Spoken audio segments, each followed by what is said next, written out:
So I'm Bob Leahey, and I am the director of the Color Digital Label and Packaging Service here at Keypoint Intelligence. I've been here for many years, and I have many clients who are makers of digital printing equipment. Our clients are the companies that make the technology that does the printing, the digital technology. Digital printing of packaging is actually very, very small as a share of all packaging.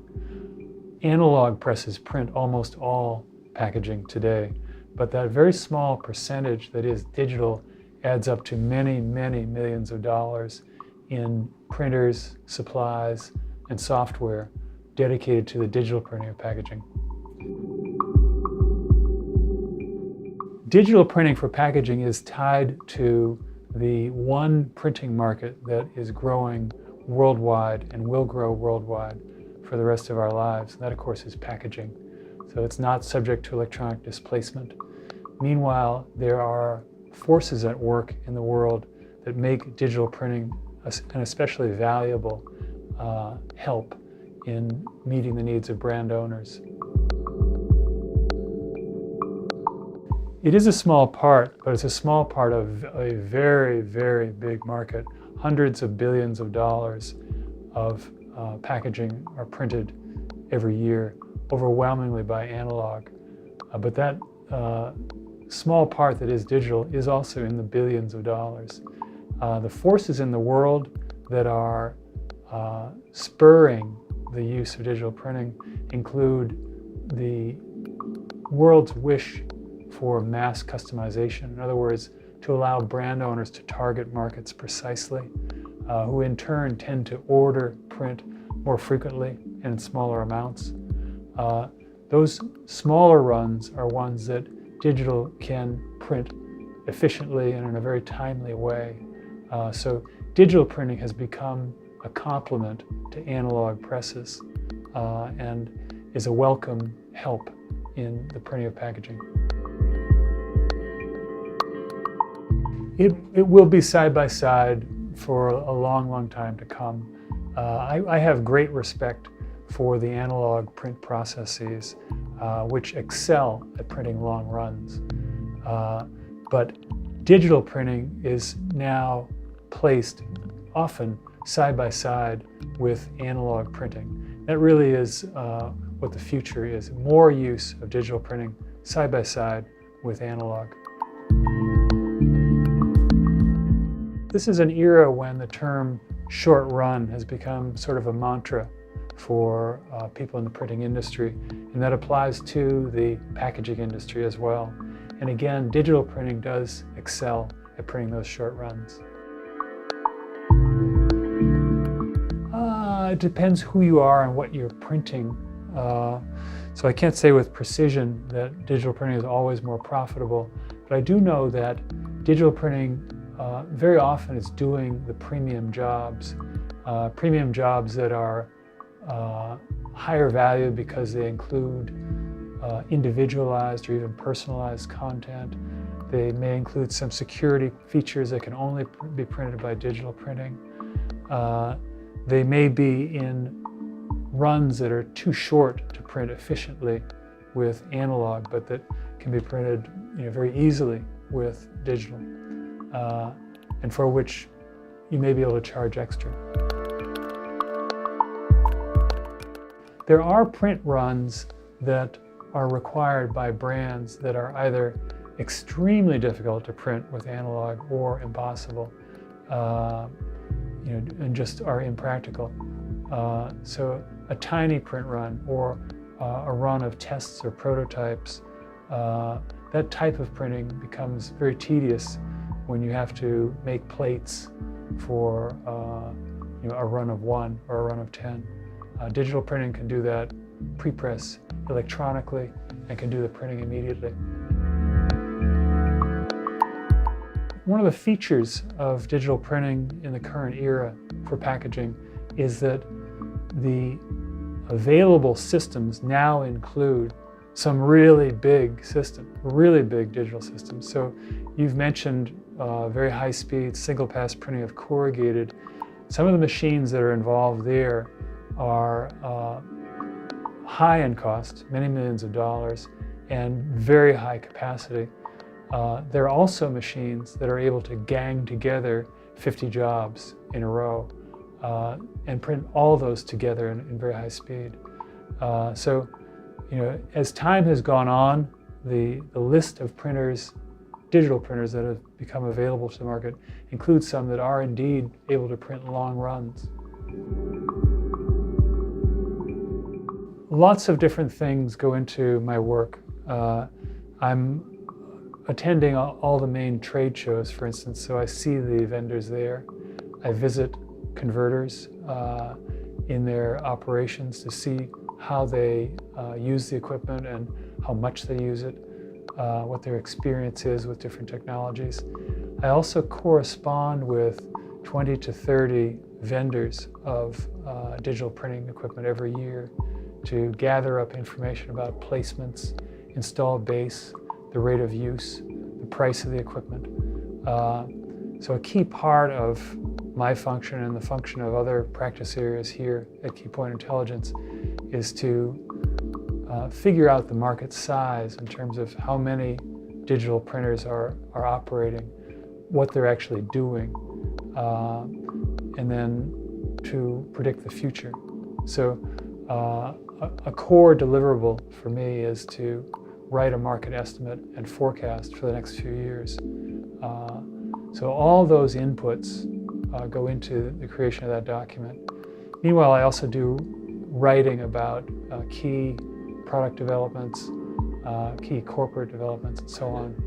And those often have some bearing on what the market's status is and what its prospect is. They use it, I believe, to observe the status of their company and their products in the market. So versus all the units that Keypoint Intelligence has divined and all the activity that we've figured is occurring, the clients are able to understand what their status is. They also are able to understand how much is the market growing around them? How much is competing technology growing? So another technology, inkjet rather than EP, or EP rather than inkjet. What's the value of the output of equipment in different categories in a year? Such things I think are helpful. They may figure in the pricing of the equipment and its service and maintenance.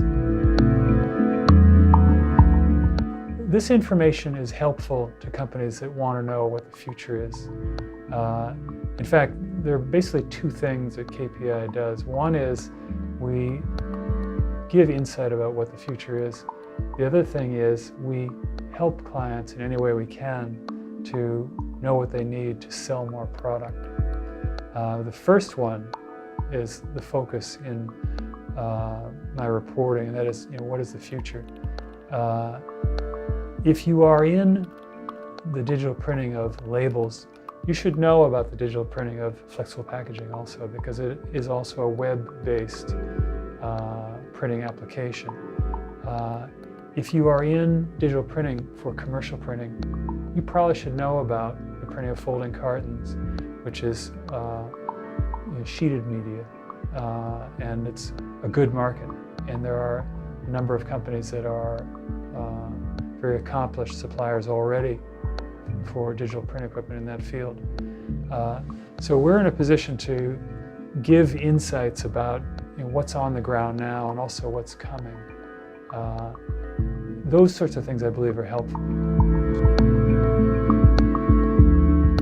We are consultants mainly to vendors of digital printing technology, the printers, the supplies, the software. We are in contact with the print service providers. We're surveying them, we're observing them, but they are not the focus of our consulting so much. It's more at a market perspective.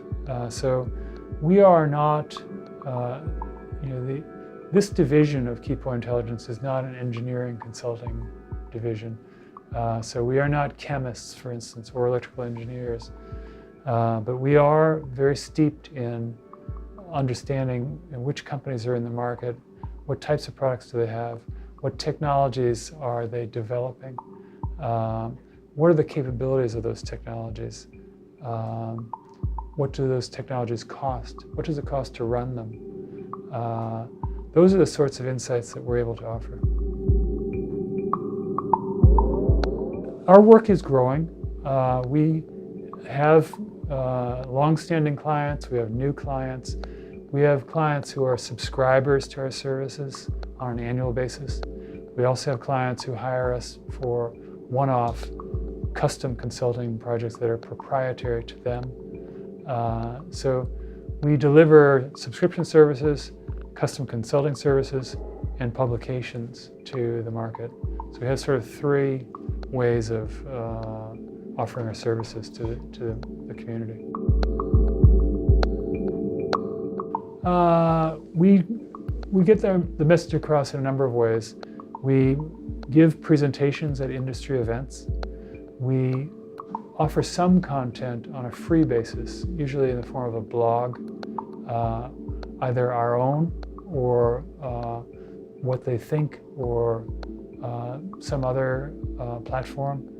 So we are in the market to be observed that way, and that's how people become aware of us, I think. Perhaps it seems that way. I have a lot of information that's given to me on a non-disclosure basis, where I learn the placements and install base of many vendors, and many of those vendors require me not to disclose that specifically, but they do allow me to use it to roll up, what the whole picture is. So. Well, I see patents and intellectual property as a vital part of the market, and a company that's going to invest in the development of an ink or an inkjet head or some other technology invests heavily to do that and should be able to protect that investment. Good question. I can't say that I know the answer to that with any precision, but you're correct. Unlike the analog world, you tend to be tied to your digital printer vendor in terms of the marking materials, the toner or the inkjet ink, because of the very fine chemistry that's involved, and it is patented. So is it a limitation for digital? It is, but the vendors of the equipment don't want to discourage the use of their equipment, so they price to make a profit, but not to inhibit the market.